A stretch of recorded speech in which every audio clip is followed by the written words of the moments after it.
महाराष्ट्र की सियासी हलचल से जुड़ी हुई बड़ी जानकारी। सीएम फडणवीस और उद्धव ठाकरे की मुलाकात हुई है। विधान भवन में फडणवीस और उद्धव की बैठक हुई। सीएम फडणवीस ने दिया था उद्धव को ऑफर, उद्धव को दिया था सत्ता पक्ष के साथ आने का ऑफर। महाराष्ट्र की सियासी हलचल से जुड़ी हुई बड़ी जानकारी इस समय मिल रही है। सीएम फडणवीस और उद्धव ठाकरे की मुलाकात हुई है। विधान भवन में फडणवीस और उद्धव ठाकरे की मुलाकात हुई है।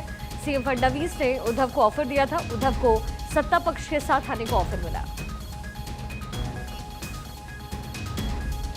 सीएम फडणवीस की तरफ से कल विधानसभा में उद्धव ठाकरे को ऑफर दिया गया था। उनकी तरफ से कहा गया था, हम तो विपक्ष में नहीं आ सकते, लेकिन आप हमारे साथ जरूर आ सकते हैं।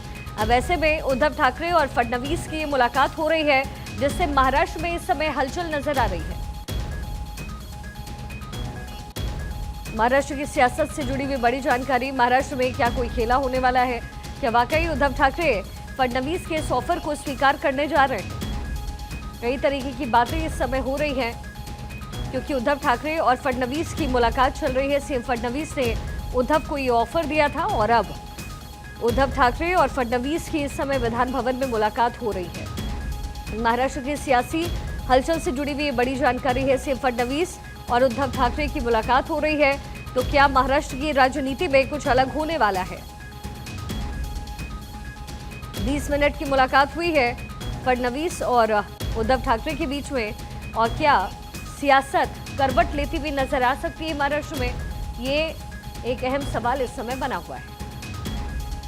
सत्यप्रकाश सोनी मेरे सहयोगी समय कनेक्टेड है। सत्यप्रकाश, क्या जानकारी, अंदर क्या बातचीत हुई है?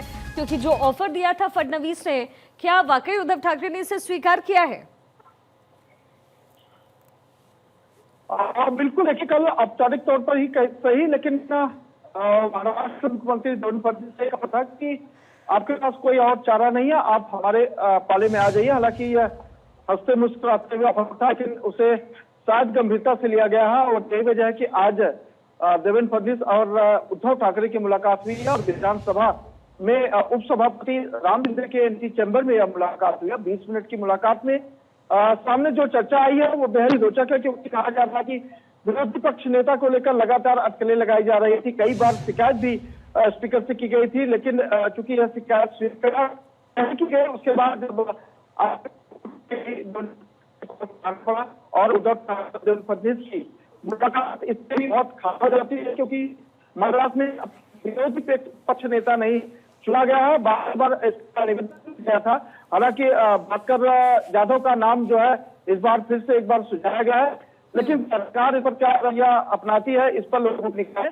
लेकिन इसके अलावा भी राजनीति अगर जाए तो देखा जा रहा है कि जिस तरह से अगर उद्धव ठाकरे अपने जो सहयोगी मिटाने की कोशिश कर रहे हैं, इस बीच अगर महाराष्ट्र के मुख्यमंत्री देवेंद्र फडणवीस का यह ऑफर आता है कि आपके पास कोई और विकल्प नहीं है, आप सीधे हमारे साथ आ जाइए, हम मिलकर बात करेंगे, और यह भी संकेत दिए थे कि हम सब अकेले में बात करेंगे, तो यह शायद यह अकेली हो सकती है। लेकिन राजनीतिक विशेषज्ञ यह जरूर मानते हैं कि शायद उद्धव ठाकरे के पास एक बड़ा बल था और इसी विकल्प के चलते यह मुलाकात हुई है।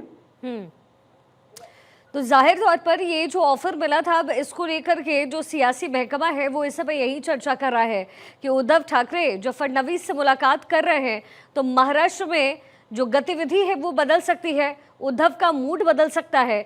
लेकिन सत्यप्रकाश, जैसा कि हमने पहले भी देखा था कि उद्धव ठाकरे आदित्य ठाकरे को लेकर के बहुत ज़्यादा एडमेंट थे। उनका कहना था कि सत्ता में अगर कोई रहेगा तो उद्धव ठाकरे ही रहेंगे, लेकिन फडणवीस इस समय मुख्यमंत्री के तौर पर महाराष्ट्र में हैं। ऐसे में अगर सहमति बनती भी है दोनों पार्टी के बीच में, तो क्या सहमति बन सकती है, क्या विचार हो सकता है? और चूंकि आने वाले दिनों में बीएमसी के चुनाव भी हैं, तो क्या बीएमसी के चुनाव को लेकर के कोई फैसला संभव?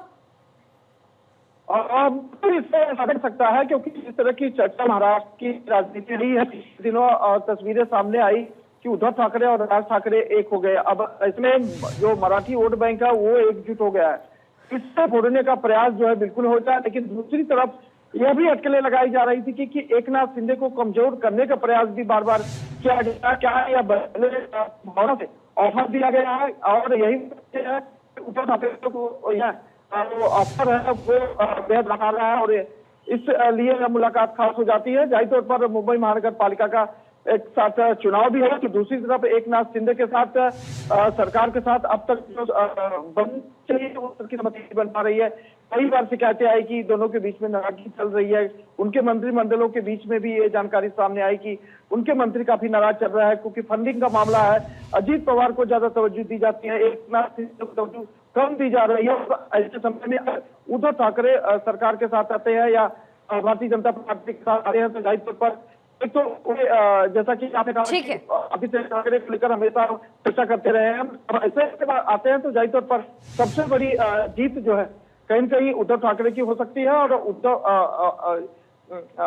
आदित्य ठाकरे के लिए एक बड़ा ऑफर चलिए ठीक है मिल सत्य सकता है। प्रकाश, लेकिन हालांकि ये बहुत अटकलें हैं। शुक्रिया इस पूरे इन्फॉर्मेशन के लिए।